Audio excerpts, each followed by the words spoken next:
Students, कैसे हैं आप।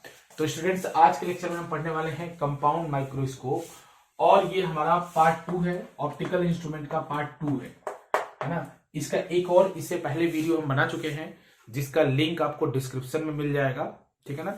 तो आज के लेक्चर में हम पढ़ेंगे कंपाउंड माइक्रोस्कोप। तो जैसा कि हमने लास्ट लेक्चर में बताया था कि हमारे पास क्या समस्या थी और हम उसका क्या सोल्यूशन खोज रहे थे। तो अगर आपने लास्ट का वीडियो नहीं देखा है, लास्ट लेक्चर जाके नहीं देखा है, तो प्लीज आप उसको डिस्क्रिप्शन में लिंक दे रखा है, उसको जाके आप जरूर देखें। और उसके बाद अगर आप इस वीडियो को देखेंगे तो आपके लिए ज्यादा बेनिफिशियल होगा। फिर भी अब देखिए, मान लीजिए ये हाइट h का कोई ऑब्जेक्ट है, तो इसको मुझे क्लियरली इसका इमेज देखना है। तो मैं अपने आई के सबसे नजदीक रख के देखूंगा। तो आई के मैं कितना नजदीक इस ऑब्जेक्ट को रख सकता हूं, डी तक। तो मैं इसको डी पे रखा, मैंने डी पे रखा। डी क्या है, ह्यूमन आई का 25 centimetre least distance for distinct vision, इसके ऊपर मैंने रखा जो कि 25 सेंटीमीटर है। तो ये हमारे आई पे कुछ एंगल बना रहा था। इस एंगल का नाम है थीटा नॉट, इसको हमने कहा थीटा नॉट, और इसी को हम कह रहे थे विजुअल एंगल। लास्ट क्लास में भी हमने इसको देखा था, इसी एंगल को कह रहे थे विजुअल एंगल। तो इसका मतलब है कि अगर मुझे किसी ऑब्जेक्ट को क्लियरली देखना है तो ये विजुअल एंगल ज्यादा से ज्यादा होना चाहिए, ठीक है।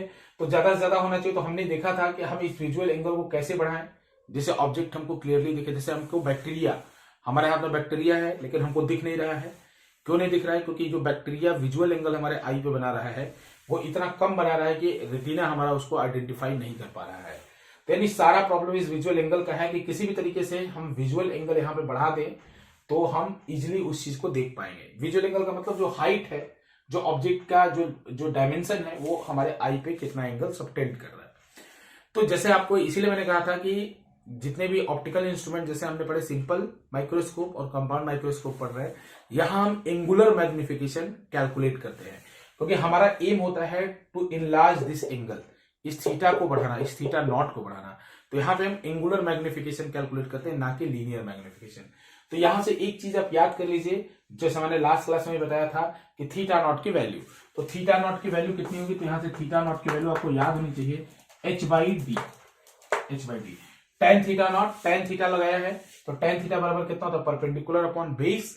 लेकिन अगर थीटा की वैल्यू बहुत छोटी है, जो कि है यहाँ पे, if theta is very small, then आपको पता होगा tan थीटा किसके बराबर हो जाता है, थीटा के।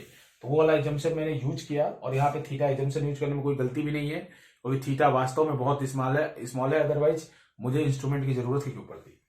तो theta naught equal to h/d। तो ये हम देखेंगे क्या कि इस ऑब्जेक्ट को एक बार नेकेड आई से हम देखेंगे कि कितना एंगल इसने बनाया, और इसी ऑब्जेक्ट को हम एक बार ऑप्टिकल जो हमारे इंस्ट्रूमेंट हैं उनके आगे रखेंगे। जैसे हमने लास्ट क्लास में सिंपल माइक्रोस्कोप के आगे रखा इसी ऑब्जेक्ट को, h हाइट का ऑब्जेक्ट को, और इस क्लास में हम इसी ऑब्जेक्ट को कंपाउंड माइक्रोस्कोप के आगे रखेंगे और देखेंगे कि एंगल में कितना इनलार्जमेंट हुआ, मतलब जो एंगल हमारे आई पे बन रहा था वो कितना टाइम्स बढ़ गया। तो हम वही करने वाले हैं। तो इस डायग्राम को मैं मिटा रहा हूं और मैं अब कंपाउंड माइक्रोस्कोप का डायग्राम बना रहा हूं, ठीक है बच्चों। तो चलिए, तो कंपाउंड माइक्रोस्कोप में भी दो अरेंजमेंट होंगे, जैसा कि हमने लास्ट केस में देखा था सिंपल माइक्रोस्कोप के केस में भी, कि वहां भी दो अरेंजमेंट थे, एक नॉर्मल अरेंजमेंट और एक और अरेंजमेंट जब आपका इमेज जो है आपके least distance of distinct vision पे बनता है। तो चलिए एक एक बारी बारी से डायग्राम बनाते हैं और दोनों अरेंजमेंट को देखते हैं। तो सबसे पहले मैं आपको जो बनाने वाला हूं और जो कंपाउंड माइक्रोस्कोप के बारे में बताने वाला हूं, नॉर्मल अरेंजमेंट के बारे में बताने वाला हूं। तो नॉर्मल अरेंजमेंट में देखिए क्या होता है। नॉर्मल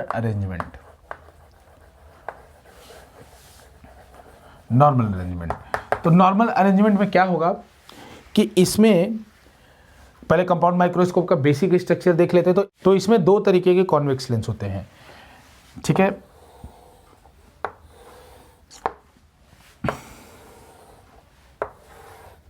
दो कॉन्वेक्स लेंस, और वो दोनों कोएक्सियल होते हैं।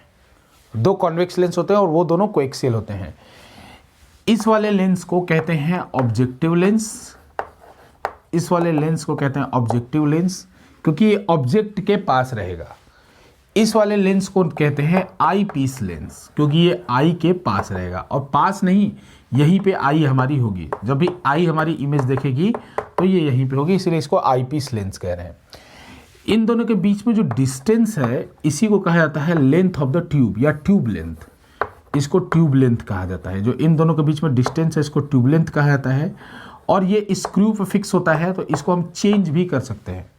जैसे कंपाउंड अगर किसी ने माइक्रोस्कोप देखा है तो उसको आगे पीछे करके हम इस ट्यूब लेंथ को, यानी इन दोनों के रिलेटिव पोजीशंस को हम चेंज कर सकते हैं, इन दोनों के पोजीशंस को, ठीक है ना। तो इसमें खास बात क्या है कि जो ऑब्जेक्टिव लेंस है उसका अपर्चर कम होता है, लेस होता है, और उसका फोकल लेंथ भी लेस होता है,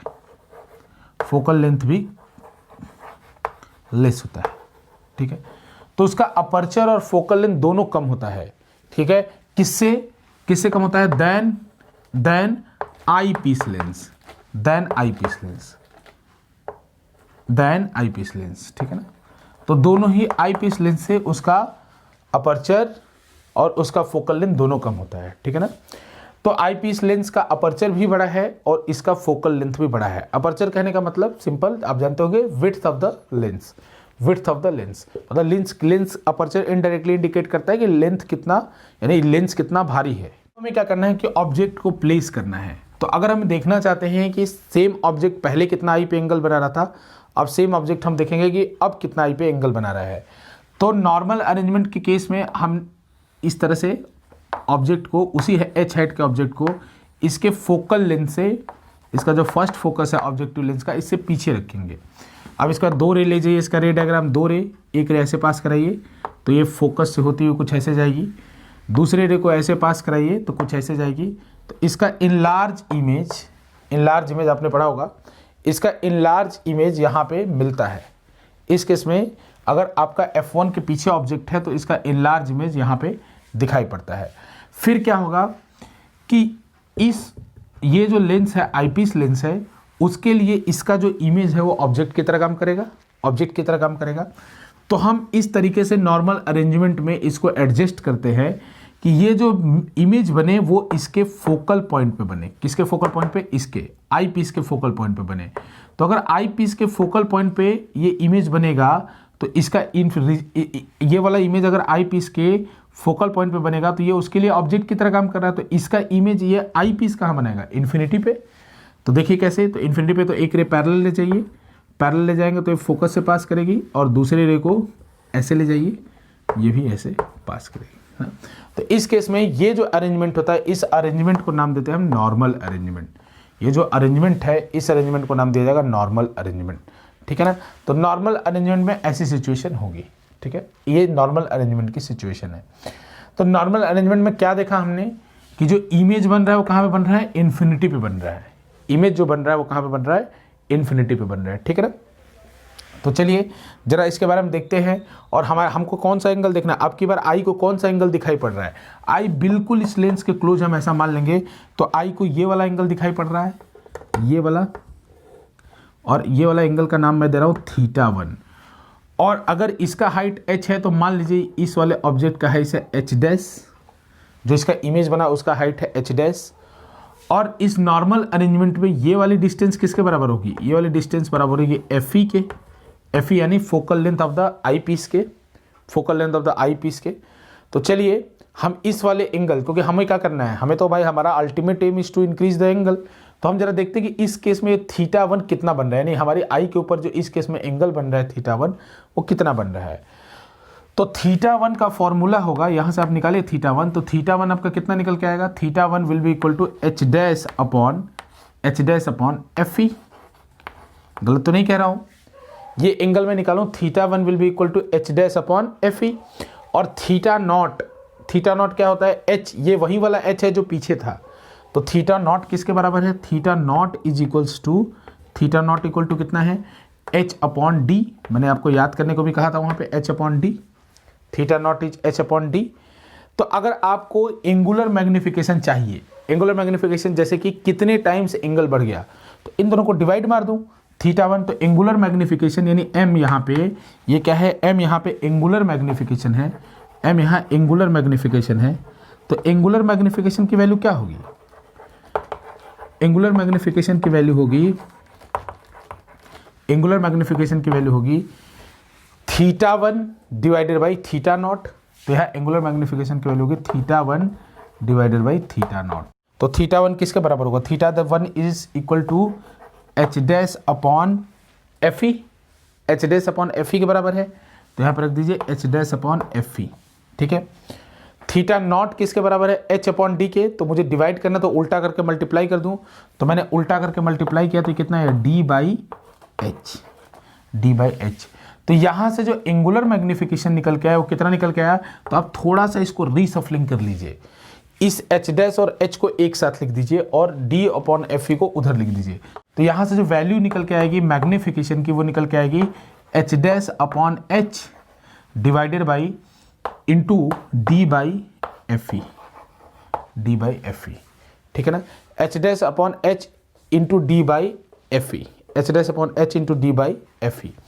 तो एच डैश अपॉन एच है क्या, एच डैश अपॉन एच है क्या, तो अगर आपको मैं लेंस का आपको थोड़ा सा नॉलेज याद दिलाऊं तो height of the image upon height of the object क्या होता था, लीनियर मैग्निफिकेशन।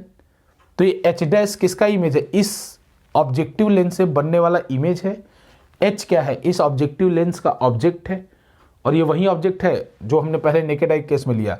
तो यानी H dash upon H is the linear magnification, और लीनियर मैग्निफिकेशन एक लेंस का किसके बराबर होता है, वी बाई यू के बराबर। तो इसी को मैं लिख सकता हूं कैसे, V O divided by U O, V O divided by U O into D by F E, D by F E. तो ये मैग्निफिकेशन का एक फॉर्मूला आपके सामने आ गया कि m will be equal to, ये फाइनल आंसर एक कि m will be equal to v by O, v by U O into D by F E, D by F E.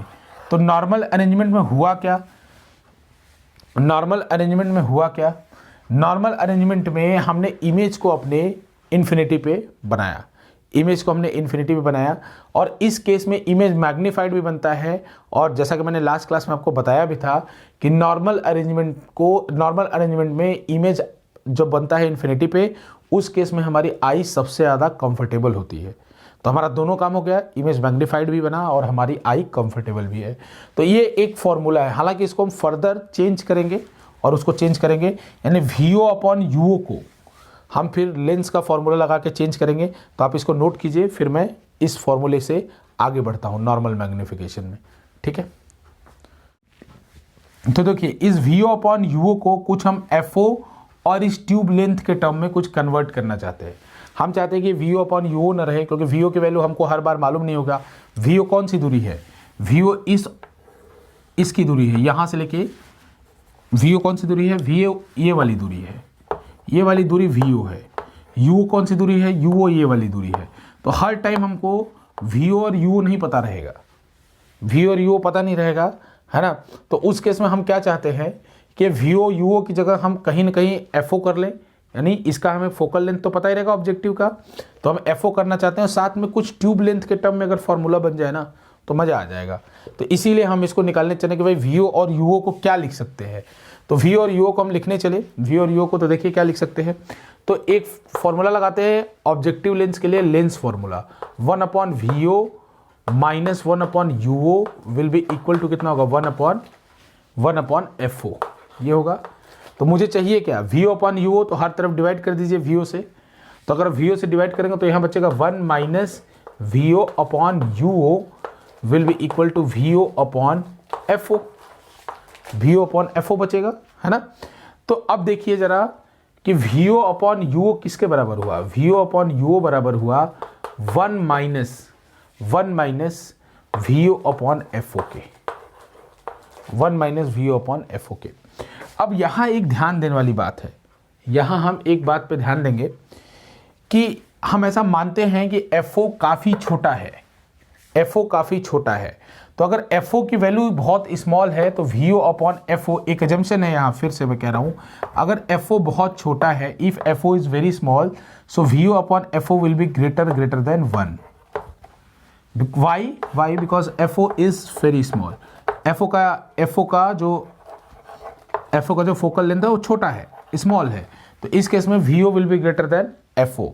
तो V O greater than F O होगा, तो I can write that V O upon U O will be equal to minus of V O upon F O, क्योंकि हम 1 को इसके term में neglect कर देंगे। वन जो यहाँ पे आया ये काफ़ी बड़ा है, तो इसके टर्म में 1 को हम नेगलेक्ट कर देंगे, तो ये सिचुएशन बनी। एक बात इसमें अब फिर एक एजम्पशन लेने जा रहा हूँ, और ये एजम्पशन कोई गलत भी नहीं है, कि ये जो इमेज ये वाला बनता है ये आई पीस के बहुत करीब बनता है। ये जो इमेज बना, ये जो वीओ बना, ये आई पीस के काफ़ी करीब बनता है। और तो इसको अप्रॉक्सीमेटली वीओ को हम ट्यूब लेंथ के बराबर ले लेते हैं, क्योंकि देखिए अगर इस सिचुएशन में आप कहेंगे कि इमेज बना इसके फोकल लेंथ पे, तो हाँ माना फोकल लेंथ बना, लेकिन इसका फोकल लेंथ भी ऐसा नहीं कि बहुत ज़्यादा होता है। इस ट्यूब लेंथ के कंपैरिजन में ये फोकल लेंथ ऐसा नहीं बहुत ज़्यादा नहीं होता ट्यूब लेंथ के कंपैरिजन में। तो यानी इस वीओ को भी हम लगभग एल के बराबर कर लेते हैं, लगभग एल के बराबर। तो ये फाइनल फार्मूला जो होता है, और ये एजम्पशंस जो है एकदम ट्रू है, ऐसा कुछ नहीं। तो फाइनल फार्मूला जो बनता है उसमें -L/FO होता है, -L/FO होता है। तो जो फाइनल फार्मूला मैग्निफिकेशन का बनेगा वो कितना बनेगा, इन दोनों को अगर मैं पुट कर दूं तो यहाँ बनेगा -L/FO इंटू D/FE, ठीक है। तो इसको आप नोट कर लीजिए इसको, फिर मैं इसको डिलीट करता हूँ और यहाँ पे लिखता हूँ। तो देखिए अब इसमें मैंने क्या किया, इसके बाद मैंने क्या किया कि इसको यहाँ पे पुट कर दिया। तो m की वैल्यू फाइनल, मेरा आंसर क्या हुआ, final answer is L/-L/FO into D/FE। तो यही फाइनल फॉर्मूला है मैग्निफिकेशन का, एंगुलर मैग्निफिकेशन का, इन केस ऑफ FE होगा। This is the final formula in case of magnification in normal arrangement. और नॉर्मल अरेंजमेंट में फिर मैंने बता दिया जो कि आपका आई जो है लिस्ट स्ट्रेन होगा और इमेज मैग्नीफाइड भी बजेगा। तो ये मैग्निफिकेशन का फॉर्मूला है, और यहाँ से आप इजीली देखेंगे कि m की वैल्यू ग्रेटर देन 1 आएगी। क्यों, क्योंकि देखिए कई गुना ज़्यादा आएगी, क्योंकि FO भी बहुत छोटा है और FE भी बहुत छोटा है। FO भी छोटा है L से, मतलब L से छोटा FE भी है, और FO D से छोटा है। तो इन दोनों केस में डिनोमिनेटर काफ़ी छोटे हैं इन कंपेरिजन टू न्यूमरेटर, तो ये वैल्यू आपको काफ़ी ज़्यादा देखने को मिलेगी, ठीक है ना। तो इस केस में जो फाइनल इमेज बना विद रिस्पेक्ट टू ऑब्जेक्ट वो इरेक्ट होगा। इस केस में, इस पर्टिकुलर केस में जो फाइनल इमेज बना with respect to object erect होगा। कैसे, इसका इन्वर्टेड इमेज बना, और जब फोकस पे ऑब्जेक्ट होता है, आप याद कीजिए कॉन्वेक्स लेंस में जब फोकस पे ऑब्जेक्ट होता है तो इन्फिनिटी पे बनता जरूर है, लेकिन रियल एंड इन्वर्टेड बनता है। तो इसको एक बार और इन्वर्ट कर दीजिए, तो विद रिस्पेक्ट टू ऑब्जेक्ट अब जो इमेज बनेगा, जो इनिशियल ऑब्जेक्ट है उसके रिस्पेक्ट में माइक्रोस्कोप से जो इमेज बनेगा वो बनेगा रियल एंड इरेक्ट। अगेन कह रहा हूं कि विद रिस्पेक्ट टू ऑब्जेक्ट इस माइक्रोस्कोप के कॉम्बिनेशन से जो इमेज बनेगा वो बनेगा रियल एंड इरेक्ट। स्ट्रेंज है, थोड़ा स्ट्रेंज, आपको कभी ऐसा नहीं लगेगा जैसे आपने आंख बंद करके मारा होगा, आंख बंद करके याद किया होगा कि अच्छा real image are always inverted and virtual image are always erect. लेकिन यहाँ पे सिचुएशन देखिए, with respect to object this image is real but erect, ठीक है ना। अब इसके बाद इसमें एक और अरेंजमेंट होता है, उसकी बात करते हैं। अब इसके बाद इसमें एक और अरेंजमेंट होता है जिसको हम जनरल अरेंजमेंट कहते हैं। तो जनरल अरेंजमेंट में होता क्या है कि जो इमेज होता है हमारे least distance of distinct vision पे बनता है, और इस केस में हम maximum magnification, angular magnification obtain करते हैं। मतलब पहले वाली सिचुएशन से भी ज़्यादा, नॉर्मल अरेंजमेंट से भी ज़्यादा, है ना, हम सिचुएशन मैग्निफिकेशन को ऑब्टेन करते हैं। लेकिन इसमें यह है कि आपकी आई स्ट्रेन होगी, आई के ऊपर स्ट्रेन पड़ेगा। तो इसका डायग्राम देखते हैं ज़रा। तो इसमें आप लिख सकते हैं कि इसको मैं जनरल अरेंजमेंट कहता हूँ, वैसे मैं अपना जनरल अरेंजमेंट इसको कहता हूँ। General arrangement in the sense कि आपको याद रहे जनरल अरेंजमेंट में क्या है कि आपकी इमेज जो है वो डी पे बनती है। इमेज जो आपकी फाइनल इमेज है, जो फाइनल इमेज है बच्चों, आपकी फाइनल इमेज वो डी पे बनेगी, जो हमारे आई का least distance of distinct vision है इसके ऊपर बनेगी, ठीक है ना। और ये मैक्सिमम मैग्निफिकेशन का भी केस होता है, मतलब पिछले केस से ज़्यादा मैग्निफिकेशन आपको इस केस में मिलेगा ना। कैसे मिलेगा तो देखते हैं। तो जैसे आप इसमें सिंपल माइक्रोस्कोप वाला केस भी हमने देखा था, तो आप उसको पीछे जरूर टर्न करके देखिएगा, जब पीछे हमारे लेक्चर में नीचे क्लिक करके देखिएगा लिंक पे, कि वहाँ पे भी कैसे हम जब ये वाला अरेंजमेंट कर रहे थे तो कैसे हमें ज़्यादा मैग्निफिकेशन देखने को मिल रहा था। तो वही चीज़ मैं आपको यहाँ पर दिखाने वाला हूँ। तो इस केस में भी वही माइक्रोस्कोप तो नहीं बदलेगा, तो यहाँ पे 2 लेंस होंगे, है ना। और इसके बाद वहीं आपकी बार ऑब्जेक्ट लेंगे ऐसे, एच फिर से वही काम करेंगे कि ऑब्जेक्ट को इस तरीके से लेंगे कि इसका इमेज रियल और इन्वर्टेड बने, रियल और इन्वर्टेड बने, ठीक है ना। तो इसके F1 से पीछे ऑब्जेक्ट को रखेंगे और इसको H डैश कहेंगे, है ना। और अब की बार अंतर क्या होगा कि अंतर ये होगा कि अब की बार जो ये डिस्टेंस लास्ट टाइम में आपने देखा था, ये डिस्टेंस पिछले बार किसके बराबर था, एफ ई के। जो नॉर्मल अरेंजमेंट में ये डिस्टेंस एफ ई के बराबर था, तो इमेज इन्फिनिटी के ऊपर जा रही थी। लेकिन इस केस में ये एफ ई से कम होगा। तो अगर एफ ई से कम होगा तो होगा क्या कि यहाँ से एक रे ऐसे जाएगी, फिर ये रे ऐसे कुछ जाएगी, फिर एक रे को ऐसे ले जाएंगे। तो ये रे जो होंगी वो क्या करेंगे, दोनों के दोनों रे आपस में डाइवर्ज करेंगे। तो डाइवर्ज करने के बाद जब इनको मैं पीछे मिलाऊंगा, तो ये कहीं यहाँ पे जाके इमेज का फॉर्मेशन करेंगे, ठीक है ना। कहीं पीछे इमेज का फॉर्मेशन कर रही होंगी, ये पीछे कहीं इमेज का फॉर्मेशन कर रही होंगी। तो हम इनको इस तरीके से एडजस्ट करते हैं कि ये जो इमेज बने वो कहाँ पे बने, वो इस आई पे, अगर आई हमारी यहाँ पे है, यहाँ पे मेरी आई है, तो इस आई से डी दूरी पे बने, इस आई से डी दूरी पे बने। जो हमारे आई का least distance of distinct vision है उसके ऊपर बने, क्योंकि हमारी आई को तो ये इमेज दिखाई पड़ रहा होगा, है ना। तो हम देखते हैं भाई अब की बार हमारा क्या करना है हमको कि ये वाला एंगल अब की बार हमको निकालना है, फिर से उसको θ1 कह लेते हैं। लेकिन अब की बार पिछले क्वेश्चन में क्या हो रहा था, पिछले सेक्शन जो हमने पढ़ा था उसमें क्या हो रहा था कि ये वाला डिस्टेंस किसके बराबर था, एफ ई के। अब की बार ये डिस्टेंस एफ ई के बराबर नहीं होगा, इसको मैं यू ई कह रहा हूँ, यू ई के बराबर होगा, ये यू ई के बराबर होगा। फिर से वही काम, वही पुराना काम, फिर से आप निकालिए। इसके बाद इसमें तो ओरिजिनल मैग्निफिकेशन निकालना, तो मैग्निफिकेशन कितना होगा, θ1 अपॉन θ0, सेम फंडा जो पीछे किया था हमने। तो यहाँ θ1 किसके बराबर होगा, एच डैश अपॉन एफ ई होता था पिछले केस में θ1, यहाँ पे θ1 किसके बराबर होगा, एच डैश अपॉन यू ई, एच डैश अपॉन यू ई। और इसके बाद θ0 किसके बराबर होता है, तो डी अपॉन एच। तो यहाँ से मैग्निफिकेशन का जो फॉर्मूला निकला वो कितना निकला, H dash upon H into D upon you. तो ये कुछ पिछले सिंपल माइक्रोस्कोप जैसा ही केस लग रहा था। तो अभी हम देखिए इसको हम आगे और बढ़ाते हैं थोड़ा।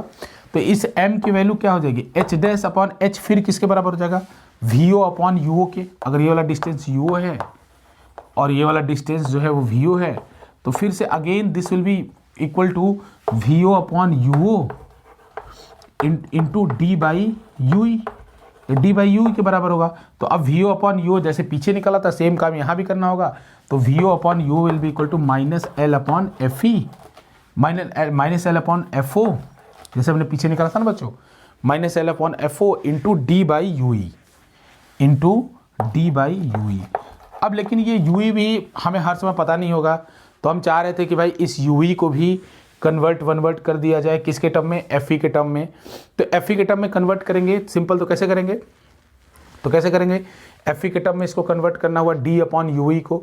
तो इस यू ई को आप चाह रहे हैं एफ ई के टर्म में कन्वर्ट करना, क्योंकि हर बार आपको यू ई पता थोड़ी होगा, यू ई को आप एफ ई के टर्म में करना चाह रहे हैं। तो इसके लिए आप फिर से वही लेंस फार्मूला, तो लेंस फार्मूला में ऑब्जेक्ट यू की वैल्यू कितनी ली जाएगी, माइनस यू ई, यू की वैल्यू ली जाएगी माइनस यू ई, क्योंकि लेंस के पहले है। v की वैल्यू कितनी ली जाएगी, माइनस डी, इमेज बना डी पे बना, यहाँ से डी के डिस्टेंस पे बना, इस वाले लेंस से डी के डिस्टेंस पे बना, और लेकिन इसीलिए माइनस लिखा क्योंकि लेंस के पहले है। और f का वैल्यू कितना है, f का वैल्यू है एफ ई, और प्लस की माइनस प्लस, क्योंकि कॉन्वेक्स है तो इसका फोकस उधर होगा। अब इसको आप सॉल्व करिए फोकल फार्मूला लगा के, तो यहाँ से आप देखेंगे कि one upon minus D minus one upon minus U E minus one upon minus U will be equal to one upon F E. ऐसा आएगा। माइनस माइनस प्लस कर दीजिए, ये माइनस माइनस प्लस हो जाएगा। तो यहाँ से क्या आएगा, माइनस माइनस प्लस होने के बाद ये हो जाएगा minus one upon D plus one upon U E will be equal to one upon F E, यहाँ से आएगा। अब एक बात देखो बच्चों, अगर मैं इस d को हर जगह मल्टीप्लाई कर दूं, इस d को ऊपर, तो यहाँ वन माइनस वन हो जाएगा, यहाँ d अपॉन यू ई हो जाएगा, यहाँ d अपॉन एफ ई हो जाएगा। तो मेरे को दिखा कि अरे d अपॉन यू ई तो मुझे चाहिए था, यू ई की जगह मुझे d अपॉन यू ई की वैल्यू मिल गई। तो d अपॉन यू ई की वैल्यू हम यहाँ पे पुट कर देंगे, तो कितनी निकल के आएगी, वन प्लस, तो ये final formula d upon U ई का कितना निकल के आएगा, d अपॉन यू ई का वैल्यू जो निकल के आएगा बच्चों, वो निकल गया one plus D by F E. तो ये होगा मैग्निफिकेशन आपका नॉर्मल कंडीशन में या जनरल अरेंजमेंट में जब आपका इमेज डी पे बनेगा, ठीक है ना। तो एक बात आपको बताऊं मैं कि फॉर्मूला तो आपको याद होना चाहिए, तो फॉर्मूला यहाँ वो वाला याद रहे तो ज़्यादा बेटर है जो लास्ट में हमने बनाया था, VO/UO वाला इंटू D/FE हो जाता है। बस सीक्वेंस आपको बना के याद रखना है। ये आपको काफ़ी लेंदी लग रहा होगा कि काफ़ी लेंदी प्रोसीजर चल गया, लेकिन सीक्वेंस बड़ा सिंपल है इसमें। हमारा कुल मिला जुला के एम बस इतना रहता है कि θ1 और पहले जो θ0 बना उसके बीच में रेशियो निकालना। तो नॉर्मल अरेंजमेंट में θ1 H'/FE हो जाएगा। तो वहीं से अब ये बिल्कुल लग रहा है लेंदी है, लेकिन अगर सिस्टमेटिकली सोचेंगे तो बहुत आसान है। θ1/θ0 किया और यहाँ से H'/UE कर लिया और फिर वो D/H होता है, फिर ऐसे रीएडजस्ट किया, रीसफल किया तो H'/H आ गया है, D/UE आ गया। नॉर्मल अरेंजमेंट में D/FE आता था। अब H'/H को VO/UO कर लिया, तो VO/UO को ही लास्ट में एजम्पशन वाइजेशन लेके -L/FO कर लिया। L क्या है? ट्यूब लेंथ, और FO क्या है? Focal length of the objective lens. क्यों किया? क्योंकि VO/UO हर समय हमको मालूम नहीं होगा। फिर अगर नॉर्मल अरेंजमेंट था तो ऐसे ही D/FE छोड़ दिया। अगर जनरल अरेंजमेंट था तो UE को D/UE को क्या लिख सकता हूँ? 1 + D/FE। तो बस याद रखने का सिंपल तरीका है। अगर आपने सिंपल माइक्रोस्कोप किया था तो उसमें मैंने बताया था कि मैग्नीफिकेशन उस केस में कितना होता है? D/FE, और जब जनरल होता है तो 1 + D/FE हो जाता है। तो बस कुछ नहीं, आप उसका वाला याद रखिए, नॉर्मल वाला याद रखिए। बस याद रखिए कि जब least distance of distinct vision पे इमेज बन रहा होगा तो उस केस में जो D/FE आता था ना, उसी में 1 जोड़ दीजिएगा। जैसे आप यहाँ पे जोड़े हैं तो यहाँ पे मल्टीप्लाई कर देंगे ना, जैसे फाइनल रिजल्ट क्या होगा? -L/FO into 1 + D/FE। तो बस याद रखिएगा कि जो D/FE वाला रिजल्ट आया है पीछे, उसमें 1 ऐड कर देना है D/FE के नीचे। तो आई होप आप इसको पुट करेंगे, आंसर आ जाएगा। तो आई होप आपको ये लेक्चर पसंद आया होगा। इसके बाद भी अगर आपको कोई फर्दर डाउट है तो आप मुझसे ज़रूर पूछ सकते हैं। एक चीज़ मैं इसमें और बताना चाहूँगा कि इस केस में इमेज कैसा बना। Final image is virtual and inverted with respect to the real, with respect to the this object. इस ऑब्जेक्ट के रिस्पेक्ट में ये इमेज वर्चुअल है और इन्वर्टेड है। तो यहाँ वर्चुअल और इन्वर्टेड इमेज बन रहा है ना, तो इस बात को भी ध्यान दीजिएगा कि here the image is virtual and inverted. ठीक है, तो उम्मीद है आपको ये लेक्चर पसंद आया होगा। बहुत बहुत धन्यवाद। हमारे चैनल को लाइक और सब्सक्राइब जरूर कीजिए। इसके बाद एक और जो वीडियो है टेरेस्ट्रियल टेलीस्कोप और टेलीस्कोप और टेरेस्ट्रियल टेलीस्कोप दोनों देखेंगे। वो हम नेक्स्ट जो कि हमारा ऑप्टिकल इंस्ट्रूमेंट का पार्ट नंबर 3 होगा उसमें देखेंगे। ठीक है।